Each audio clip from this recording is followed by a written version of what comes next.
তৃণমূল সাংসদ মমতা বালা ঠাকুরের নেতৃত্বে দিল্লিতে মতুয়া সমাবেশ। ডিসেম্বরে রাজধানী দিল্লিতে এসআইআর বিরোধী সভার ডাক মতুয়াদের, এমনটাই জানা যাচ্ছে। সৌরভ গুহ আমাদের প্রতিনিধি আমাদের সঙ্গে রয়েছে। সৌরভের থেকে আরো ডিটেইলস জানবো এই বিষয়ে। সৌরভ, তন্নিষ্ঠা, এসআইআর আবহে আস্তে আস্তে কিন্তু ছুট চড়াচ্ছে তৃণমূল কংগ্রেস। একদিকে যেমন তারা রাজনৈতিকভাবে বিভিন্ন সভা, বিভিন্ন কর্মসূচি তারা নিচ্ছেন, অন্যদিকে মতুয়া সমাজের পরিপ্রেক্ষিতেও কিন্তু বহু কর্মসূচির দিকে এগোচ্ছে মতুয়া সমাজ। সেখানে সামনের সারিতে রয়েছেন মমতা বালা ঠাকুর। ডিসেম্বর মাসেই মমতা বালা ঠাকুরের নেতৃত্বে মতুয়া সমাবেশ হতে চলেছে দিল্লির বুকে। সেই মতুয়া সমাবেশে ধর্ণা, অবস্থান, বিক্ষোভ সবকিছুই হবে। কি দাবি? 2002 সালের পরে যারা ভোট দিয়েছেন তাদের নাম ভোটার লিস্ট থেকে বাদ দেওয়া যাবে না। এই দাবিকে কেন্দ্র করে কিন্তু এসআইআর এর বিরোধিতায় সরব হয়ে অল ইন্ডিয়া মতুয়া মহাসংঘের ব্যানারে এই ধর্ণা সমাবেশ হতে চলেছে। অর্থাৎ একদিকে রাজনৈতিক কর্মসূচি এবং অন্যদিকে মতুয়া সমাজের নিজস্ব কর্মসূচি, দুই কিন্তু এগোতে চাইছে তৃণমূল কংগ্রেস এবং তৃণমূল পন্থী মতুয়ারা। ধন্যবাদ সৌরভ। এদিকে অভিষেকের ভার্চুয়াল মিটিংয়ের পরে উত্তর কলকাতা নিয়ে তৃণমূলের বৈঠক। আরো একটা ব্রেকিং নিউজ, তৃণমূলের বিএলএদের বার্তা ফিরহাদ হাকিম, অরূপ বিশ্বাসের। প্রদীপ্ত থেকে জানবো, প্রদীপ্ত কি বার্তা দিলেন তারা, যাদের নিয়ে অসন্তোষ প্রকাশ করেছিলেন অভিষেক বন্দ্যোপাধ্যায়? মূলত দেখো, অরূপ বিশ্বাস, ফিরহাদ হাকিমরা আজকে এই কথা তাদেরকে বললেন যে কে কিভাবে এই জায়গায় পৌঁছেছে, অর্থাৎ দলের কাউন্সিলর হয়েছেন, বিধায়ক হয়েছেন, কে কি করছেন সবটাই দল জানে। এবং এই পরিস্থিতিতে এসআইআর এর কাজ যদি সঠিকভাবে না করা হয় তাহলে তার ফল ভুগতে হবে। এবং সেই কারণেই তারা বলছে যে এই কয়েকটা দিন ভালো করে কাজ করুন যাতে আগামী 5 বছর আপনাদের সুরক্ষিত থাকে। একই সঙ্গে তারা উষ্মা প্রকাশ করেছেন বেশ কিছু কাউন্সিলরের ভূমিকায়। দেখা যাচ্ছে যে বেশ কিছু কাউন্সিলর কখনো শিবিরে যাচ্ছেন, কখনো তৃণমূল কংগ্রেসের যে ভোট রক্ষা শিবির হয়েছে সেখানে কর্মীরা যখন যাচ্ছেন তাদেরকে স্বাভাবিকভাবে যে সাপোর্ট গুলো দেওয়ার, সব দিক থেকে যে সমর্থন যোগানো, সেই কাজগুলোও কোনো কাউন্সিলর করছেন না বলেও বৈঠকে উষ্মা প্রকাশ করেছেন অরূপ বিশ্বাস, ফিরহাদ হাকিমরা।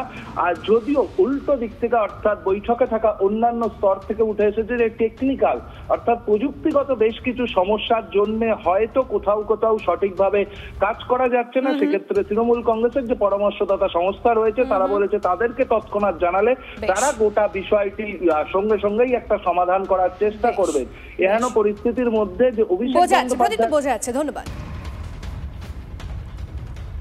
আমাদের ভোটার লিস্টে যে ডিজিটাইজড হচ্ছে, বিএলওরা করতে পারছে না।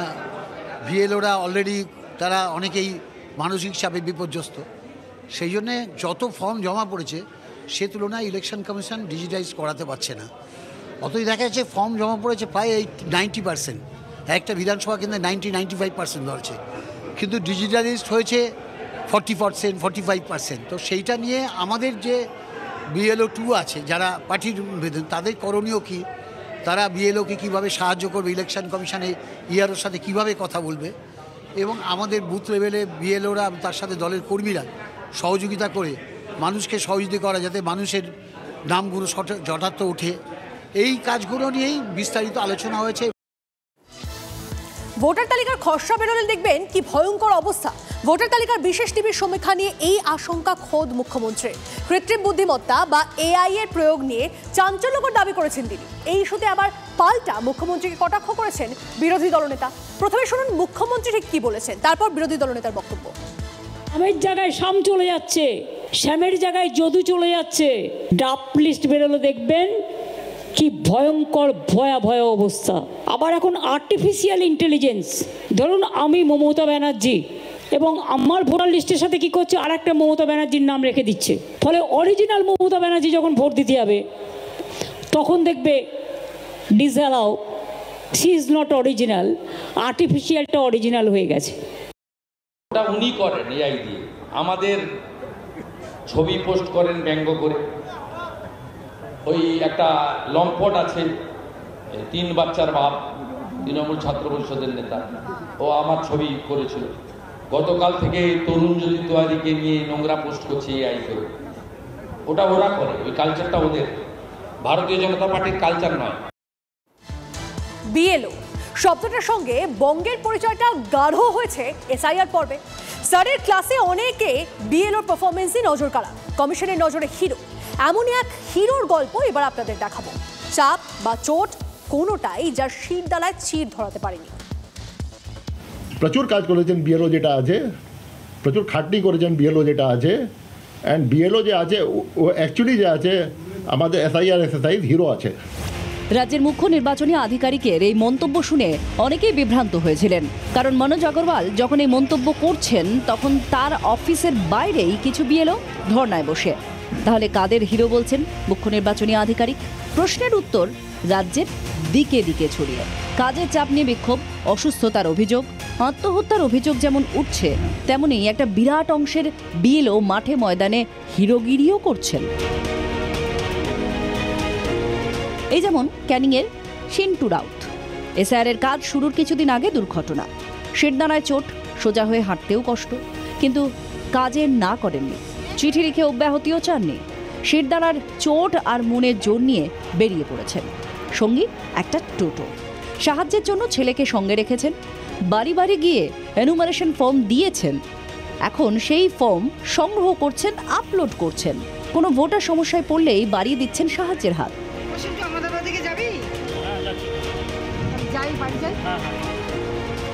ক্যানিং পশ্চিম বিধানসভার 138 নম্বর বুথের বিএলও সিন্টু রাউত।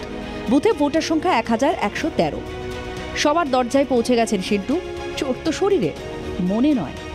আমি বিএলও, সাম্প্রতিককালে একটা অ্যাক্সিডেন্ট হওয়ার পর আমি ট্রিটমেন্ট করে তারপর একটু সুস্থতা লাভ করেছি, করে এখন বিএলওর কাজটা সম্পন্ন করি। আমার মনের জোর আছে, আমি সুস্থতা লাভের সঙ্গে আমি কাজটা করতে চাই।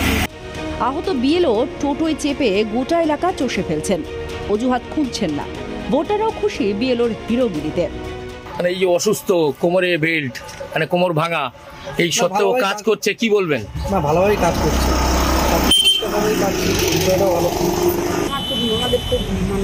ভালো লাগছে,